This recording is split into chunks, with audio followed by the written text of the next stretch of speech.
3장 16절에서 19절까지 말씀 보겠습니다. 창세기 3장 16절에서 19절까지 말씀입니다. 16절에서 19절까지 말씀 함께 읽도록 하겠습니다. 함께 읽겠습니다. 시작. 또 여자에게 이르시되 내가 내게 임신하는 고통을 크게 더하리니 내가 수고하고 자식을 낳을 것이며 너는 남편을 원하고 남편은 너를 다스릴 것이니라 하시고 아담에게 이르시되 내가 내 아내의 말을 듣고 내가 내게 먹지 말라 한 나무의 열매를 먹었은즉 땅은 너로 말미암아 저주를 받고 너는 내 평생에 수고하여야 그 소산을 먹으리라. 땅이 내게 가시덤불과 엉겅퀴를 낼 것이라. 내가 먹을 것은 밭의 채소인즉 내가 흙으로 돌아갈 때까지 얼굴에 땀을 흘려야 먹을 것을 먹으리니 내가 그것에서 취함을 입었음이라. 아멘.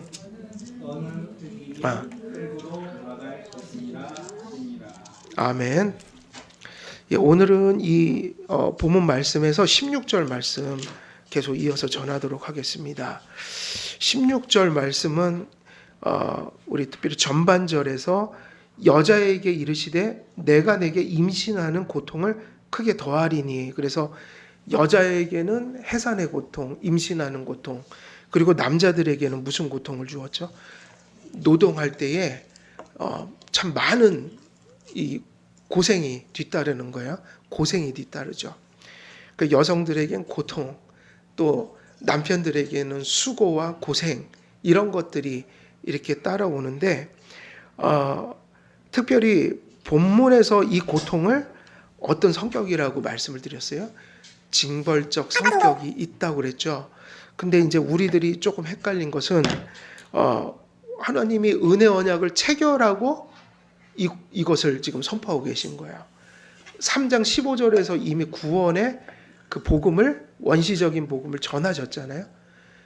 그러면 이 이야기는 뭐냐면 은혜 언약 속에서 이것을 믿는 일이 시작되었지만 믿는 자나 안 믿는 자나 지상에 살아갈 때 그들이 보편적으로 행위 언약을 깨버린 것으로 일어난 그 아담 안에서 모든 사람들이 범죄자가 됨으로 이렇게 지게 된 보편적 고통, 이거는 그리스도인들에게도 예외가 될 수는 없다는 것이죠. 그래서 우리가 성경 읽을 때 조심해야 될 것이 예수님을 믿으면 고통이 없을 거다, 있을 수가 없는 얘기잖아요. 예수님을 믿는 성도들도 해산의 고통을 해서 다 아기들을 낳고, 예수님을 믿는 성도들도 모두가 수고하고 고생하면서 지금 생계를 이어가는 거예요. 그거는 누구나 벗어날 수가 없고, 그리고 심지어는 이 타락 이후에 찾아온 보편적인 재난과 고통은 다 모습은 달라도 보편적으로 겪는 일이 되었다.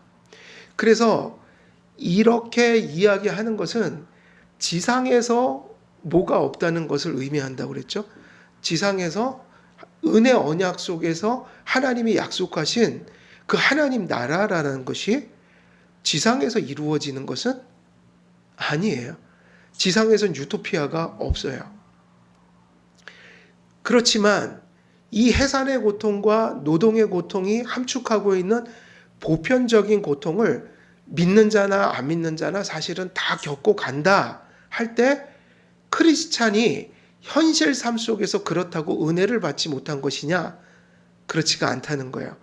그러니까 천국 가서 받아야 될 완전한 그 구속의 은총은, 그 낙원은 우리에게 기다리고 있지만 지상에서는 그 모든 사람들이 겪는 보편적인 그러한 것을 겪으며 가는 게 인생이다.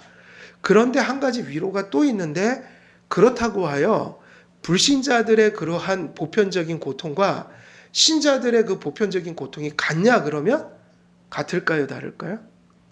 똑같이 고생하고 똑같이 해산의 고통을 겪으면서 살아가지만 믿지 않는 자와 믿는 자가 같느냐 말이에요. 가장 궁극적인 것은 믿는 자도 육체적인 죽음을 한 번 죽고 또 안 믿는 자도 한 번은 죽는데 그게 같냔 말이죠. 그러니까 우리가 지상에서 축복을 이렇게 이해하지 못하면 결국은 불신자들하고 똑같은 절망 속에 빠져들어갈 수밖에 없어요. 왜냐? 사는 모습은 다 거기기 때문이죠. 그래서 우리가 이걸 분명히 알아야 되는데 이 보편적인 고통은 또 이러한 고난은 또 이러한 수고는 모두가 같이 겪고 가지만 예수 안에 있는 자들, 다시 말하면 은혜 언약의 자녀가 된 사람들에게 이런 보편적인 고통이 어떤 변화가 찾아올까요?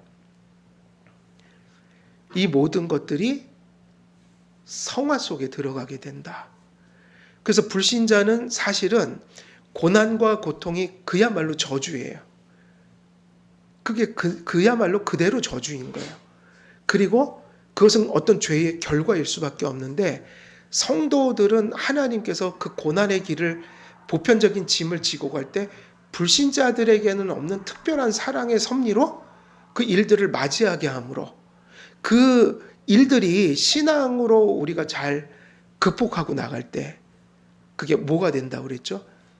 연단이 되고 소위 우리를 하나님이 기뻐하시는 그 신앙의 성품으로 만들어가는 일종의 그런 손길이 돼서 고난 자체는 선한 것이 아니더라도 하나님의 손길이 그걸 도구로 사용할 때 성도들에게는 그게 우리를 해치는 의미가 아니라 믿음으로 맞이만 한다면, 믿음으로 대처한다면 항상 신앙의 유의, 그 성경대로 하면 합력하여 선을 이루는 일종의 통로가 될 수 있다.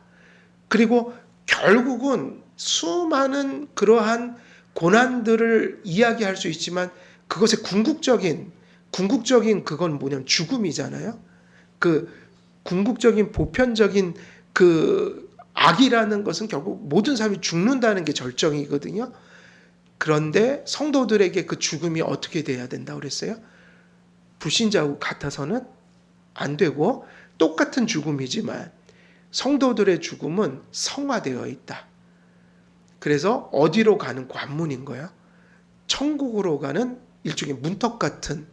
그래서 성도들에게도 죽음은 아픈 거고 성도들에게도 잠깐 그것은 어찌 보면 인생에서 맞이하는 어려움 중에 가장 큰 고비일 수는 있으나 어떻게 보면 그것이 인생을 살면서 가장 그 복의 극치일 수도 있어요. 죽음이.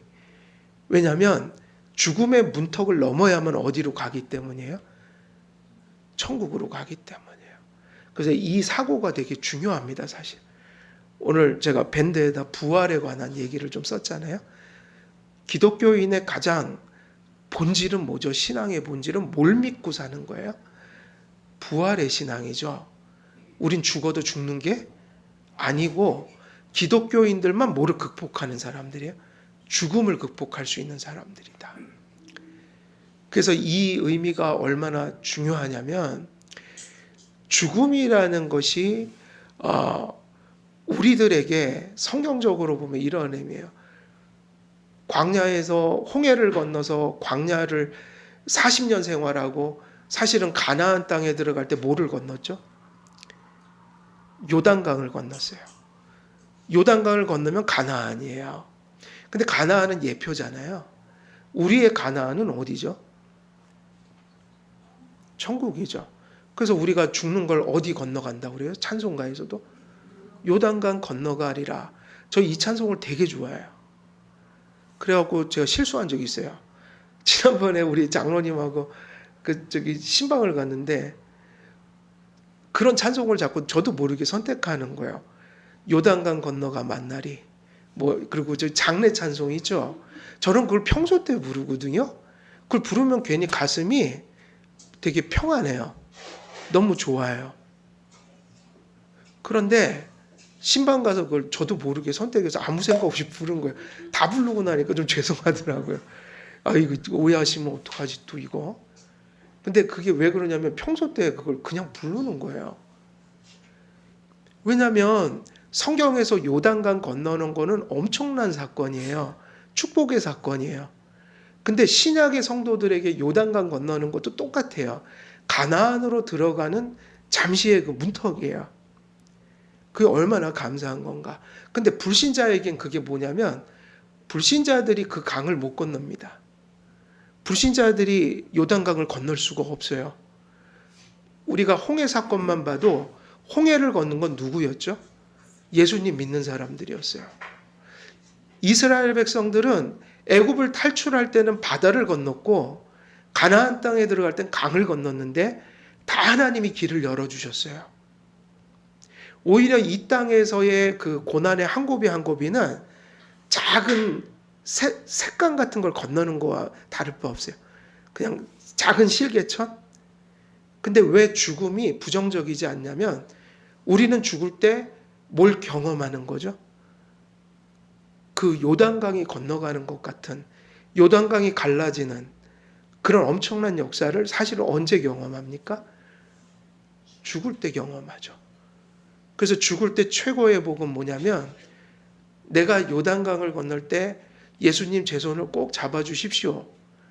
제가 요단강 건널 때 하나님 제게 찾아와 주시고 바로 요단강 건널 때 그때 제 손을 꼭 잡아주십시오. 그때 제가 주님이 보여야 됩니다. 이 땅에서 고난은 뭐 하나님 솔직히 도와주신 것도 모르고 지나온 것도 많고 이게 무슨 뜻을 가진지도 모르고 그냥 살다 보니까 막 왔잖아요. 근데 그렇게 죽으면 안 돼요. 죽으면 어떻게 죽어야 됩니까? 주님을 똑똑히 직시하면서 죽는 게 축복이에요. 그러면 그때가 뭐가 되냐면 삶의 그 인생 속에서 겪는 구속의 기쁨, 평안의 극치가 죽음이다. 왜냐하면 바로 그것이 어디로 탁 넘어가는 문턱이기 때문에 절정이에요, 사실은. 세상에선 죽음을 가장 나쁜 거로 여기잖아요. 가장 비극. 근데 우리에게는 뭐가 절정이라고요? 신앙의 절정?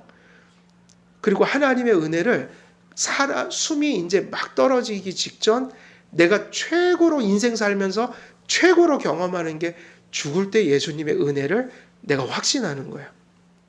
아, 요 문턱만 살짝 건너면 내가 이제 천국 들어간다. 이게 은혜다. 다시 말하면 죽음조차 성도들에게는 뭐가 돼 있냐면 성화가 돼 있는 거예요. 그래서 우리가 얘기하는 그 예수님을 믿음으로 현실에서 받는 복은 예수님 딱 빼고 나면 현실적인 복은 불신자들도 받고 신자도 받고요. 일반 은총적인 것들은. 그리고 고난도 보편적인 것이어서 예수님 믿는 사람도 받고 안 믿는 사람도 다 경험하는 거지만 예수님 안 믿는 사람들에게는 뭐가 없냐면 그 구속의 섭리가 없다는 거예요.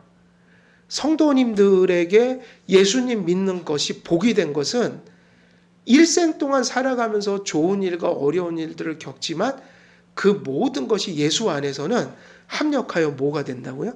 선이 돼서 사실은 그 합력하여 선을 이루는 거에 바로 그 절정과 극치는 어느 순간인 거예요? 죽음의 순간에 있다. 그래서 우리가 예수님 믿는 사람과 안 믿는 사람이 절대로 같을 수가 없어요.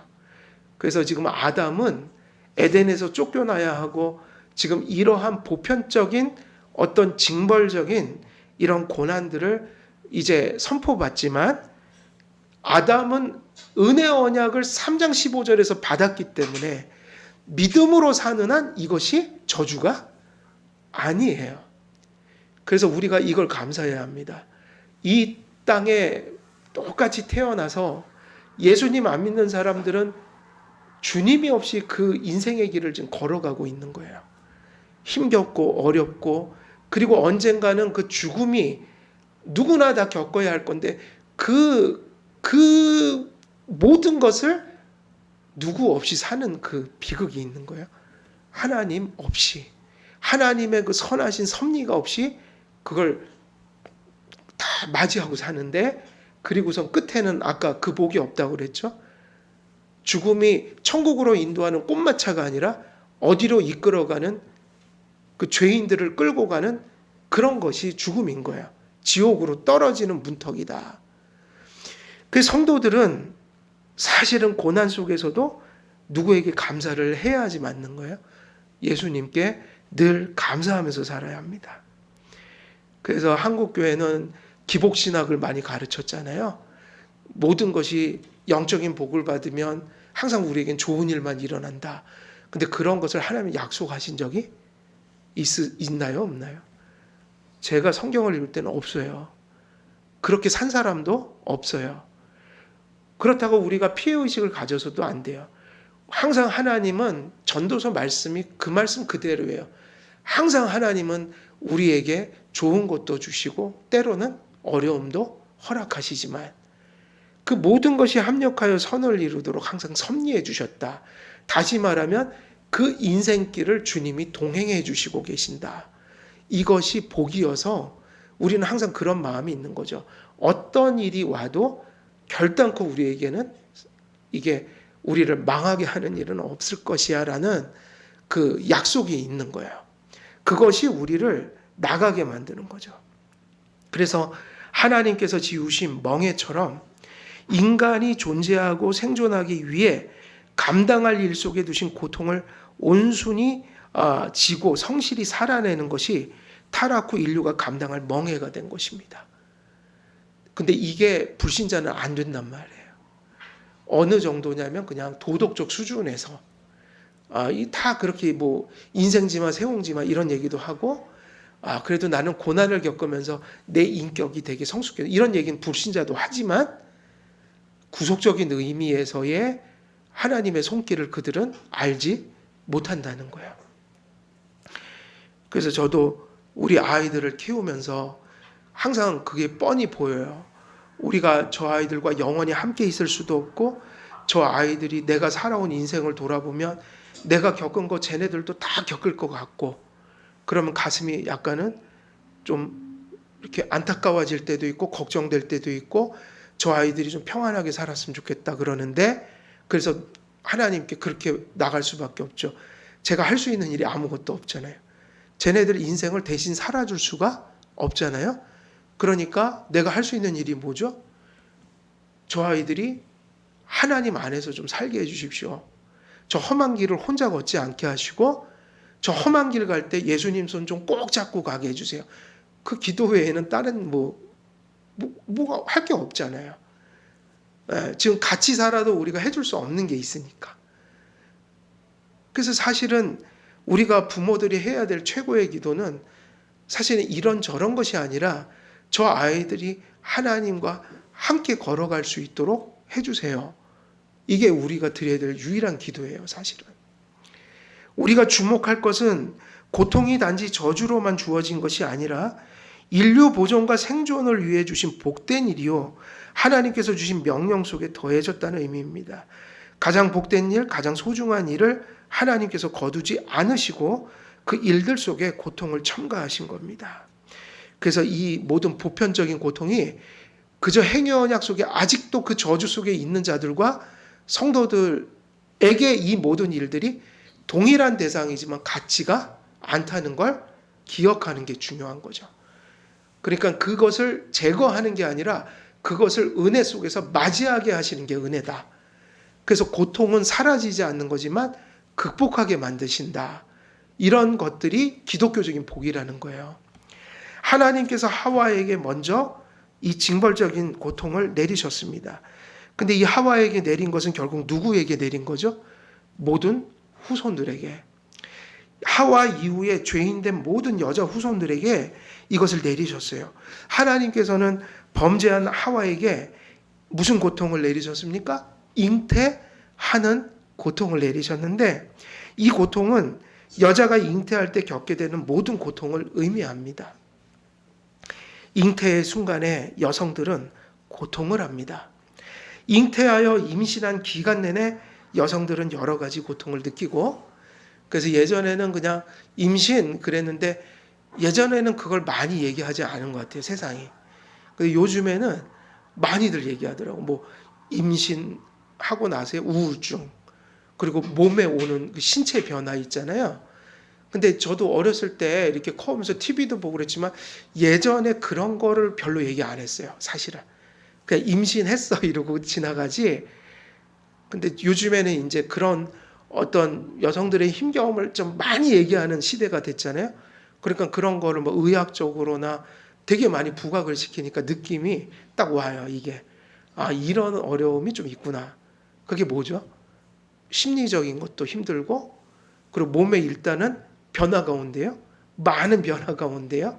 근데 그런 게 거의 다 고통이에요. 보니까. 그러니까 임신했다는 것 자체가 여러 가지 고통을 수반하는데 이 고통이 단지 육체적인 게 아니라 심리적, 정신적, 육체적인 것이 종합된 그래서 그것이 일종의 부작용도 있고 그래서 그것이 잘못 관리되면 이제 보니까 옛날에 그 임신 중독이라고 했나요? 그래서 그때는 돌아가시는 분들도 봤어요. 임신 중독이 와서. 그러니까 임신이라는 것은 사실은 그게 되게 어려운 거다. 쉬운 것 같지만 되게 힘든 거다. 어찌 보면 약간은 사선을 왔다 갔다 할 수 있는 위험성이 있다. 저는 서울에 저기 성바로 병원이라는 데서 태어났는데 서울에 가면 청량리에 성바로 병원이 있어요. 캐톨릭 계열의 병원인데 커요. 그런데 제가 8시간 만에 났어요. 근데 우리 어머니가 그 내내 하혈을 하셨대요. 딱 8시간 만에 났는데 그 전부터 계속 하혈하시고 그래서 이제 의사가 아기를 죽이든지 엄마가 죽든지 둘 중 하나니까 근데 이제 우리 어머니가 좀 그런 거는 잘 버티시나 봐요. 자기 목숨 걸고 나셨더라고요. 그래갖고 이제 제가 얘기 들어보니까 기계로 빼냈대요. 그래갖고 기계로 빼내고 머리가 여기가 막 눌려갖고 두상이 약간 그런 것도 있었는데 또 제 동생은 우리 어머니도 고생 많이 하셨어요. 제 동생은 또 2층에서 떨어지셨어요. 아기 베고. 아기를 베고 만삭이 됐는데 옛날에 왜 이렇게 좀 계단 위험한 거 많잖아요. 쇠로 된 거. 거기서 완전히 뚝 떨어지면서 이게 이제 다리 발목 있는 데를 엉덩이로 팍 하니까 완전히 부러져셨는데 그때는 이제 어머니가 힘드니까 병원을 못 가시고 어디를 가면 접골원을 가셨어요. 너무 힘들어서. 그러니까 경제적으로 힘드니까. 원래는 수술을 받아야지 맞는데 그래서 우리 어머니가 2년을 누워 계셨어요. 근데 그때 이제 제가 듣기로는 우리 이제 동생을 뵀으니까 진통제를 줬는데 어머니가 안 드셨대요. 진통제를 안 드신 거예요. 애가 이제 큰일 난다고. 그러니까 대단하다, 독하다. 막 다 긁으셨다고 그러더라고요. 그러니까 이게 아기를 베면 부모님들이 단지 임신했어 이런 추상적인 의미가 아니라 실제적으로 위험도 하고 고통스럽고 아기를 위해서 상당한 부분을 희생해야 되는 게 너무 많아요. 그래서 임신으로 인한 이 부작용도 겪고 그래서 출산의 고통이라는 것은 글쎄 저는 남자니까 다 경험을 못 하잖아요. 근데 대개 이것은 말할 수 없는 고통일 뿐만 아니라 잉태와 출산의 고통은 양육하는 과정 속에 겪는 고통을 포함한다고 봐야 한다.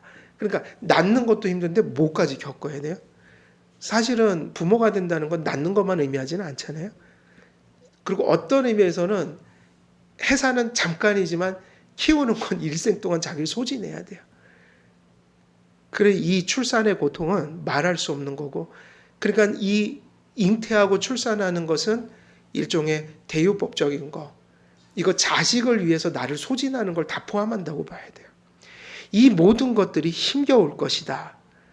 하나님께서 그걸 대표로 하나 세상에서 겪는 많은 고통이 있지만 그 중에 가장 대표적인 거 하나를 말씀하신 것 같아요. 대표적으로 말하자면 해산의 고통이다. 부모는 잉태로부터 양육하는 오랜 시간 자식을 위해 수고하고 고통하고 자신의 생명을 소진하는 가운데 황혼을 맞고 인생을 마감하곤 합니다. 그러니까 사실은 남자들의 노동의 수고도 똑같은 얘기죠. 자식을 위해서 결국은 나가서 자기 생명을 소진하는 거예요, 지금. 그래서 조금 아이들 다 키우면 우리는 이제 몇 살 정도 돼요? 이제 책임을 더 이상 안 져도 되는 상황이 되면 이제 60 정도 되시잖아요. 이제 우리는 인생의 황혼기로 접어드는 거예요. 사실은. 그래서 만일 하와가 죄를 범하지 않았다면 이게 중요해요. 죄를 범하지 않았다면 잉태하는 것도 해산하는 것도 고통이 있었을까요? 없었을까요? 타락하기 전에 해산이 있었어요? 없었어요? 생육하고 번성하라고 그러셨잖아요. 하나도 고통스럽지 않았을 거예요. 그리고 남자들도 그 아이들을 먹여 살리는 것도 하나도 힘들지 않았을 거예요. 그런데 이게 바로 징벌적 고통이에요. 잉태는 징벌이 아닙니다. 그랬는데 이게 중요한 거죠. 잉태 자체는 징벌이 아니에요. 요즘에 젊은 사람들이 아이를 자꾸 안 낳으려고 하는데 그게 그냥 힘들긴 한데 이거죠. 과거에는 왜 힘들지만 많이 났을까요? 지금보다 모성애 부성애가 셌으니까 난 그렇게 이해를 해요. 고통은 그때가 더 힘겨웠잖아요. 똑같이 어렵잖아요. 의학도 더 많이 발달되지 않았잖아요. 그리고 그때는 시어머니 무서워서 산후조리도 못했잖아요. 다들 가난했잖아요. 근데도 아이들을 막 낳은 건 부성애와 뭐가 센 거죠? 모성애가 생육하고 번성하는 마음을 자꾸 갖게 한 거고, 요즘에는 솔직히 말하면 뭐가 많이 줄어든 거예요? 부성애와 모성애가 그때만 못하니까 내가 당할 고통이 더 큰 거예요. 좀 다르긴 해요. 제 사고로 보면 좀 지금하고 그땐 달라요. 근데 하나님은 이렇게 말씀하고 있어요. 잉태 자체는 고통이, 잉태 자체는 저주가 아니잖아요. 그건 원래 있었던 거고. 그러니까 이게 되게 중요해요. 잉태 자체는 타락 전이나 후나 축복으로 주어진 거예요. 다 축복이에요. 사람들이 노동해서 먹고 사는 것도, 노동도 타락하기 전에도 다 있었어요. 그러니까 잉태와 노동이 죄가 아니고 잉태와 노동이 저주가 아니라 그건 원래 신성하고 축복인데, 그래서 어찌 보면 이 말씀은 너희가 선악과를 따먹고 범죄했지만 이 축복을 내가 거두진 않으리라, 이 말씀이 포함되어 있어요. 뭐를 계속 하겠다는 거예요? 잉태하게 할 것이고 노동해서 먹고 사는 것을 내가 허락하겠다. 다만 뭐가 더해진 거예요? 거기에 고통이요, 수고가. 그래서 우리가 뭐를 나쁜 거로 보면 안 돼요. 잉태하는 거하고 열심히 일해서 사는 거, 각자 주어진 일을 열심히 하면서 사는 거는 축복이에요. 근데 그 축복에 어려움이 첨부됐어요. 왜 그러냐면 그게 죄인들에게 가장 적합한 방식의 축복 주시는 하나님의 지혜였어요. 그래서 앞에서도 언급했지만 타락한 하와와 그 여자 후손들에게 하나님께서 고통을 더하신 것은 매우 적절한 행위예요. 그럼 왜 그걸 더하셨는가? 하나님은 항상 우리를 괴롭히려고 그러는 건 아니에요. 공의로운 측면도 있지만 그것을 징벌적 고통을 더하시는 것은 누구에게 무엇을 지속하는 데 유익하기 때문이에요. 죄인이 돼버렸지만 여전히 생육하고 번성하고 무언가 땅의 소산을 먹고 살게 하는 노동, 이거를 유지시키는 데 있어서 뭐를 첨부하는 게 유익하다고 보신 거예요? 이 징벌적 고통을. 부패한 마음으로 본능을 충족시키고 왜곡된 쾌락으로 만족을 얻는 존재에게 고통이 더해진 것은 의미심장한 뜻을 가지고 있다는 거예요. 여자가 생명을 잉태하는 것은 인류가 보존되고 이어지게 하는 중대한 일이고 그건 지금도 변함이 없어요. 이것은 하나님께서 인간에게 베풀어 주신 매우 크고 중대한 복인 동시에 명령이었습니다. 그래서 고통스럽지만 지금도 생명을 잉태하는 걸 되게 큰 기쁨으로 여기잖아요. 그리고 우리 남자분들이 나가서 어떤 깨끗하게 번 돈으로 우리가 소유하는 것도 기쁨이잖아요. 이건 지금도 변함은 없어요. 사람은 생육하고 번성해야 합니다. 그리고 사람이, 여자가 아이를 낳고 그 아이들이 생육하고 번성해서 자라가고 양육하려면 자원이 필요하잖아요. 먹여야 될 거 아니에요.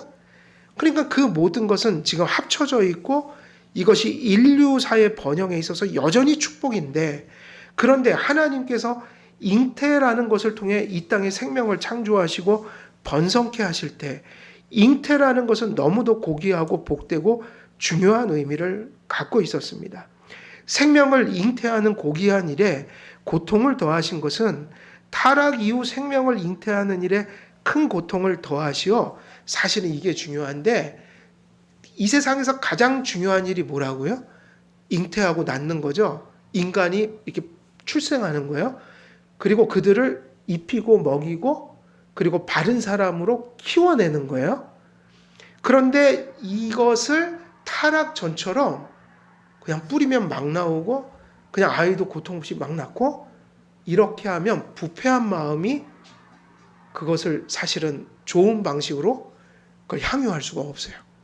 다시 말하면 타락한 마음은 무엇을 치르고 생명을 얻고 양육하게 만드시는 게 적절한 거예요? 대가요.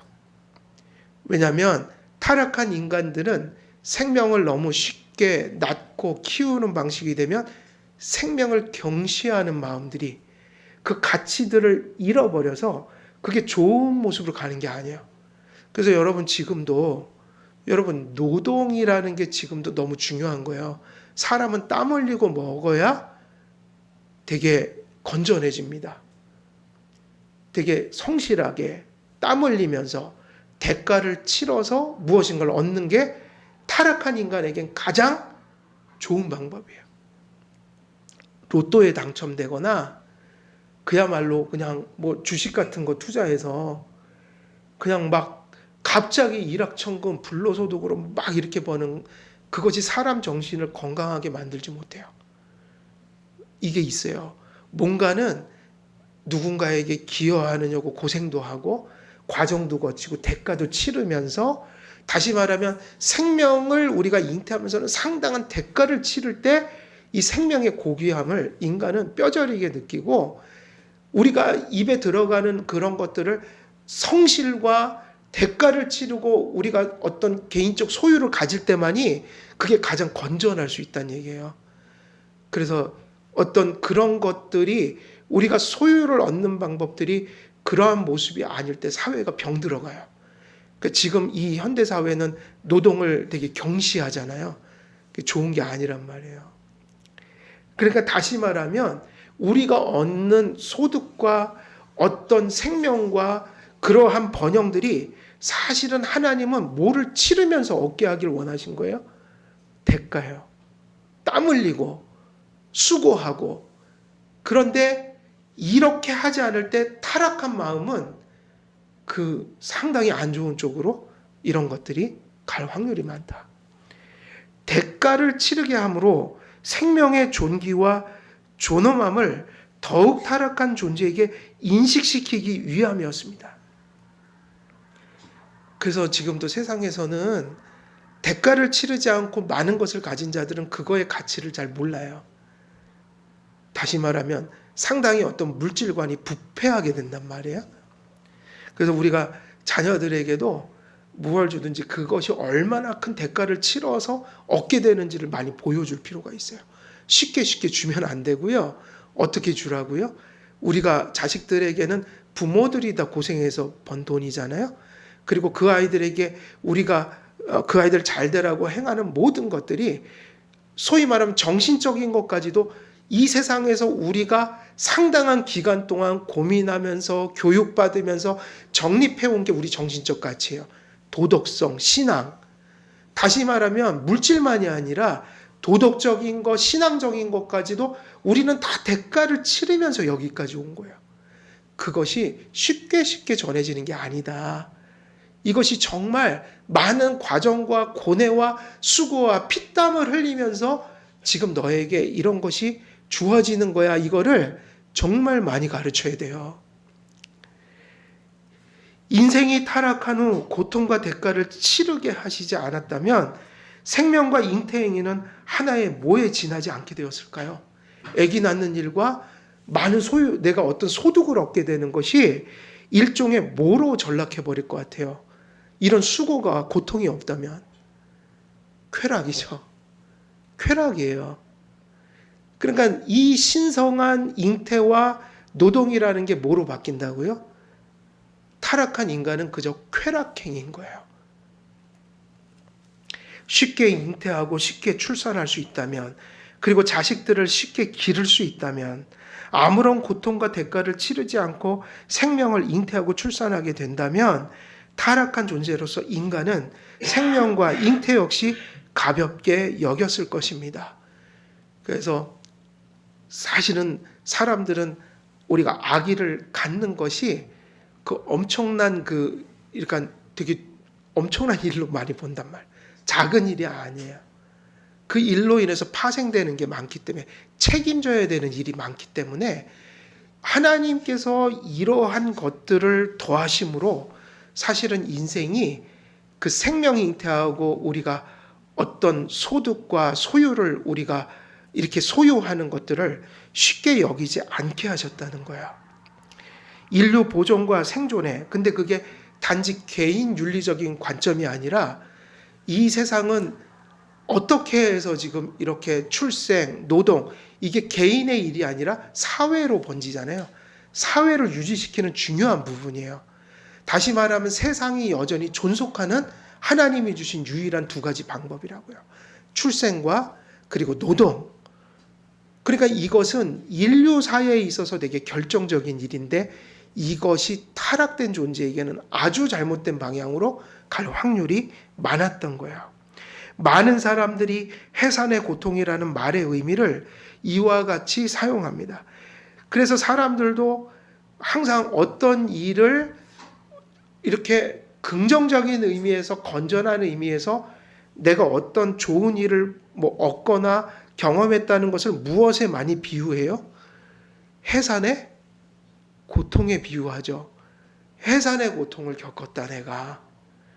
어떤 사람들은 자기가 목표했던 것을 얻기 위해서 내가 해산의 고통을 겪었다. 심지어는 예수님은 이 말을 또 썼죠. 구원에 관련하여 해산의 고통. 고귀한 것은 고통의 대가를 통해 결실합니다. 이것은 불변의 법칙인 것 같아요. 적어도 세상적인 것뿐만 아니라 신앙적인 것도 하나님께서는 사실은 100% 은혜로 다 이루시지만 그 은혜를 어떤 과정을 통해서 자꾸 주세요. 그게 뭐냐면 대가를 치르게 하는 거예요. 근데 은혜란 말이에요. 은혜. 은혜인데 그냥 쉽게 주질 않고 요셉처럼 되게 많은 연단을 통해 뭔가를 자꾸 주시는 거예요. 이게 타락한 존재는 눈에 보이는 것을 얻든 눈에 보이지 않는 영적인 것을 얻든 항상 이 법칙은 변함이 없다. 항상 어떤 과정과 대가가 중요하다. 지금 현대인들은 그 대가를 너무 싫어하고 그 대가를 어떻게든지 줄이려고 발버둥 치는 거야. 과학을 발전시키고 자꾸 하는 게 조금이라도 더 편하려고. 근데 이제 이게 자꾸 세상을 망치는 것 같아요. 어디까지 편해지기를 원하는지 모르겠어요. 운전도 좀 사람이 하면 좋지 않아요? 그걸 꼭 그렇게 만들라고 지금 미국엔 사고가 자꾸 나더라고요. AI 자동차. 그 사고가 자꾸 나요. 근데 굳이 그거 좀 인간이 하면 안 되나? 그럼 인간이 할 일이 뭐가 남을까? 다 로봇가 해주고. 그래서 저게 막을 수는 없지만 성경적인 모습인 것 같지는 않다.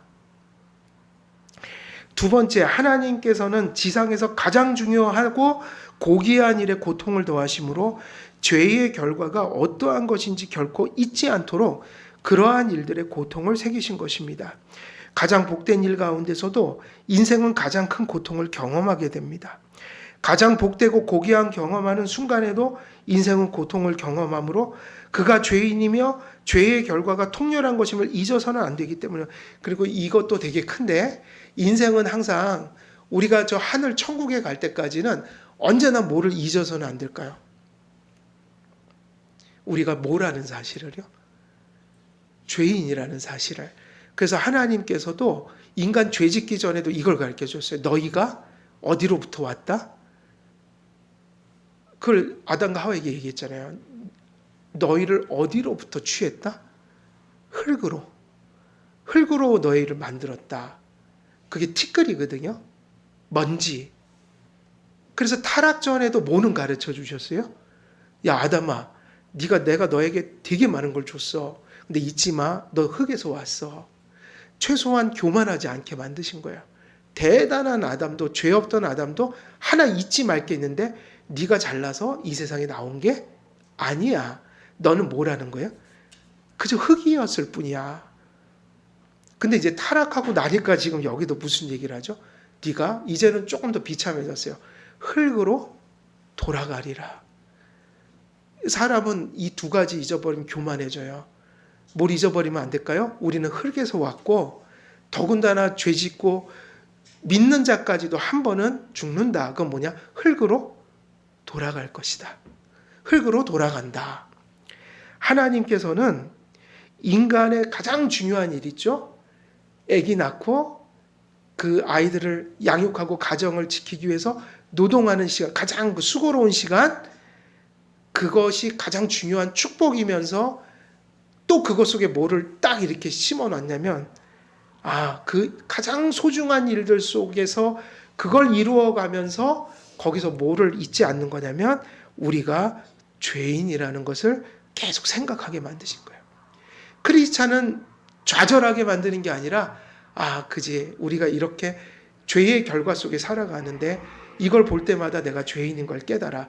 그래서 예수님이 십자가에 죽으셔서 나는 이렇게 소망 가지고 살아요. 기독교에는 그렇게 감사하고, 근데 죄인이라는 걸 잊으면 그 감사가 안 나오잖아요. 불신자들에게는 그것이 인생이라는 것이 그렇게 허무하고 험악한 것이라는 것을 빨리 깨달아서 예수를 좀 믿어라. 그래서 하나님께서 가장 중요한 일들 속에 그런 죄의 결과와 통렬한 그러한 고통들을 사실은 잊지 않을 정도로 그걸 적절하게 배합시켜 놓으신 거예요. 아이를 낳는 고통은 인류 첫 조상이 타락한 이후 모든 여성이 직면하게 된 모든 고통을 함축하고 암시한다고 볼 수 있습니다.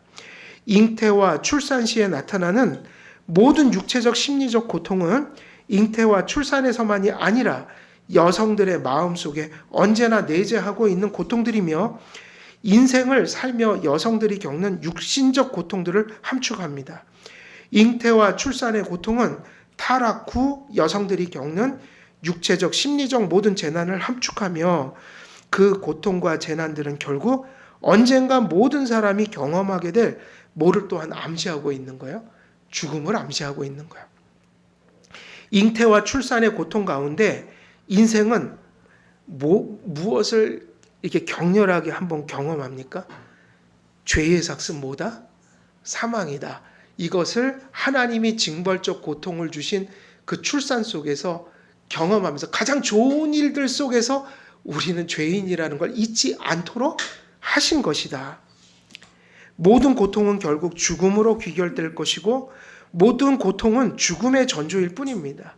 인생은 이런 이치를 알아 겸손해야 하며 그리스도의 구원을 늘 간절히 의지하고 사모해야 합니다.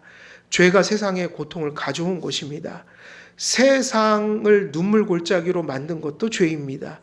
역설적이게도 한 생명이 세상의 빛을 보는 잉태와 출산의 순간에 하나님께서는 그 수반되는 고통을 통해 죽음을 직시하게 하셨습니다. 그러니까 거의 죽을 지경인 것이잖아요. 해산의 고통이. 가장 선하고 좋은 것을 생명을 잉태하는 순간에 또한 뭐를 잊지 않게 하신 거예요? 죽음의 전조를 잊지 않게 하신 거예요. 인생은 이처럼 그리스도가 절실한 존재인 겁니다. 원시복음을 받아 구원받은 하와는 우리보다 오랜 세월을 살면서 많은 생명을 잉태하고 출산했지만 생명을 잉태하고 출산하는 가장 복되고 기쁜 날 선악과를 따먹은 자신의 죄를 계속 고백할 수밖에 없었어요. 하나님이 죄 때문에 네가 이 고통을 겪는다고 했잖아요. 하나님, 제가 선악과를 따먹은 죄인입니다. 이거를 끊임없이 아이를 낳을 때마다 상기하게 되었을 거예요. 그래서 생명이 잉태되고 출산하는 가장 행복한 날은 하와에게 고통으로 외치는 신음소리가 가득한 날이기도 했습니다. 아기가 응애 하고 하는 그 기쁜 소리죠. 막 잔치가 벌어지잖아요. 근데 그것은 뭐하고 섞여 있어요? 엄마의 처절한 사선을 왔다 갔다는 그 신음이 그 출생과 함께 섞여 있어서 가장 좋은 날, 그러나 너희들이 죄인인 걸 잊지 말라. 이것을 분명히 새겨놓은 겁니다. 그래서 이런 생각을 해보게 되는 거죠. 우리는 아이를 잉태하고 출산할 때 태어난 아기를 보며 이런 생각을 하곤 합니다. 참 사랑스럽구나. 너를 위해 무엇을 해주면 좋을까? 너를 훌륭하게 키울 거야. 내가 건강하길 바래. 내가 세상에서 부하고 영예스러운 존재가 되길 바래. 이런저런 사랑과 기대로 아이를 바라보며 또 그렇게 되도록 열심과 사랑으로 자녀를 양육합니다. 이게 부모 마음이잖아요. 그건 저도 마찬가지인 거예요. 그런데 우리가 이런 마음속에서도 잊어버리지 않아야 될 진리가 있어요. 이것이 하나님의 영이 없는 사람들의 한계인 거예요. 여기까지가. 하나님의 말씀과 성령으로 마음이 충만한 어머니는 잉태와 출산의 기쁨 가운데 잉태와 출산 가운데 신음하게 만들고 부르짖게 만들었던 그 고통의 의미를 어디에서 찾아요? 성경에서. 내 생명보다 귀한 자녀를 해산의 고통 중에 얻고 난 후에 어머니의 따뜻한 가슴에 인간 아기를 바라보면서 믿음의 어머니는 알아듣지 못하는 아이를 위해 기도하고 알아듣지 못하는 아이에게 전도하기 시작할 거예요. 왜냐하면 아까 얘기했던 그게 부모의 마음인데 성경을 아는 부모들은 이 사실을 알잖아요. 이 해산의 고통이 왜 왔다고 그랬죠? 선악과를 따먹은 징벌이다. 그럼 아기를 주신 것이 너무 감사하지만 우리가 아까 얘기했듯이 저도 마찬가지지만 세상에서 이 아이가 평안히 잘 되길 바라지만 크리스찬들은 반드시 이 의식을 잊어버릴 수가 없는 거다. 그 해산의 고통을 통해서 뭐를 상기한다고요? 세상에 죄가 들어왔고 이것이 선악과를 따먹을 때 그 죄를 상기시킨다면 이 아이가 네가 세상에서 잘 되길 바래.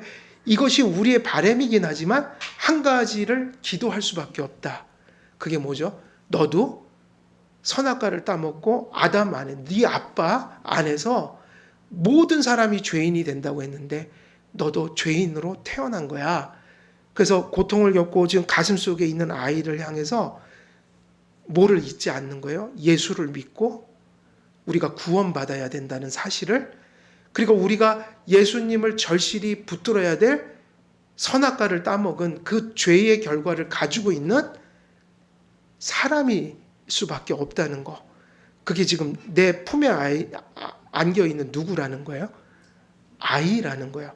그래서 그 아이를 향해서 모든 것을 축복을 빌어주지만 이 사실을, 이 해산의 고통 속에서 우리가 이 해산의 고통이 하나님을 거역한 죄의 징벌적인 요소라면 거기서 우리는 아이들을 향해 뭐를 생각할 수밖에 없는 거예요? 이 아기가 예수를 믿고 이 죄의 영향력에서 구원을 받아야 된다는 사실을 아기를 낳는 가장 큰 기쁨 속에서도 또 가장 강렬하게 느끼는 순간이 해산을 바로 한 직후라는 거예요.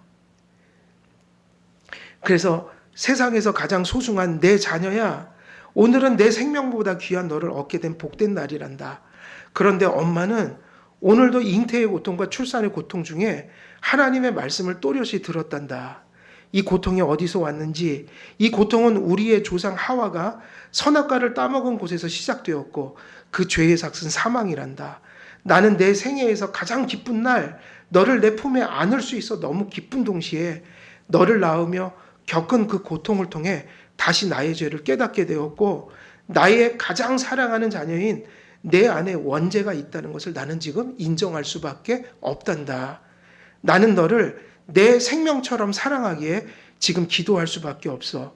나의 사랑하는 그리스도 주님, 이 죄 많은 엄마가 아담 안에서 원죄를 가지고 태어난 내 사랑하는 자녀의 죄를 이 아이의 죄를 씻어 주옵소서. 주님, 세상에서 가장 소중한 나의 자녀가 빛을 보는 순간 저는 고통 속에서 우리의 원죄와 심판도 보았습니다. 그래서 지금 나와 나의 아기를 위해 유일하신 구세주 되신 주님만을 바라봅니다. 이게 크리스찬 부모의 믿음이어야 돼요. 아기를 낳는 기쁨 속에서 그 아이가 예수를 믿어야 된다는 사실을 해산의 고통 속에서 발견해야 되고, 내가 사랑하는 그 아이에게 가장 절실한 것이 예수라는 것을 우리가 하나님께 구해야 되는데, 바로 그게 우리 믿는 자녀 같으면 유아 세례를 주는 이유잖아요. 유아 세례. 이 아이가 예수의 피로 씻겨야 되는 존재다. 그래서 유아들에게 세례를 베푼다. 이런 의미들이 담겨 있다는 거예요. 오늘 말씀을 좀 정리해 보면 오늘 이제 여자에 대한 해산의 고통을 얘기했는데 이 여자에 대한 해산의 고통은 하나님께서 주신 창조 때 주신 이 노동과 출산의 복이 변한 건 아니다. 그러나 타락한 존재로서 이 복을 누리려면 사실은 하나님께서는 여기에 무엇을 더해야 되시는 거예요? 대가를 치르고 이것을 얻게 하시는 방식이 적합한 방식이었다. 그래서 이것마저도 어찌 보면 인류를 향한 하나님의 사랑이었고, 그리고 결론적으로 보면 우리가 자녀들을 낳고 출생하며 가슴에 품고 살아가고 또 그 아이들을 양육할 때 항상 이 해산의 고통 때를 잊으시면 안 되는 거예요. 그것이 왜 그 고통을 더하셨냐면 우리가 모두 죄인이라는 사실을 각인시키기 위한 것이었고, 이 사실을 아는 한 우리들이 자녀들을 위해서 할 수 있는 최고의 해야 될 의무는 예수를 전해주는 거예요. 그 아이들을 위해서 기도하는 겁니다. 그 아이들이 예수님을 가슴속에 모시고 살아가게 하는 것. 그것이 노동 속에서, 해산 속에서, 자녀들을 향해서 우리가 갖는 고통 속에서 끊임없이 상기해야 될 중대한 복음적 진리인 것이에요. 오늘은 여기까지 말씀을 전하고 또 개인적인 기도하도록 하겠습니다. 제가 기도하고 주님이 가르쳐 주신 기도로 마치도록 하겠습니다.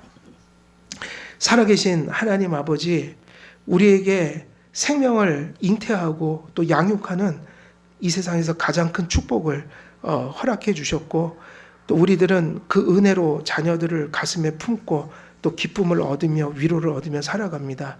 그러나 가장 소중한 것 속에 우리가 죄인이라는 사실을 또 각인시켜 주심으로 우리에게 예수 그리스도를 믿어야 될 필요와 또 우리들이 출산을 통해 또 우리의 수고를 통해 기르는 자녀들에게 예수가 절대적으로 필요한 분임을 또 잊지 않도록 다시 한번 또 말씀을 통해 또 각인시켜 주시는 줄을 믿습니다.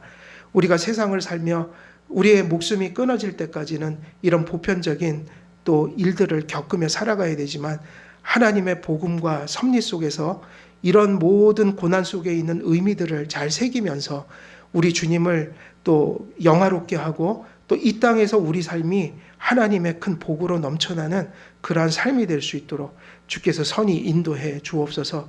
감사드리오며 우리 주 예수 그리스도의 이름으로 기도드리옵나이다. 아멘.